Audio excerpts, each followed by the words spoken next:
Kasi wala niya doon, no car, no? Wala po.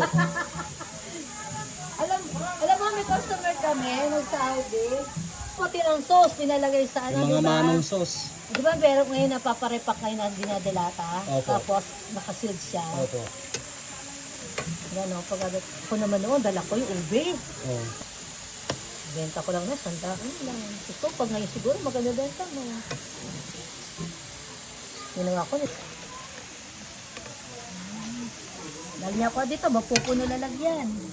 Dito po na aking gamit. Eh, ando ang gamit sa ano eh, nagtitinda si Badong eh. Pero kung nagtitinda si Badong, mahirapan dito. Sino pa more?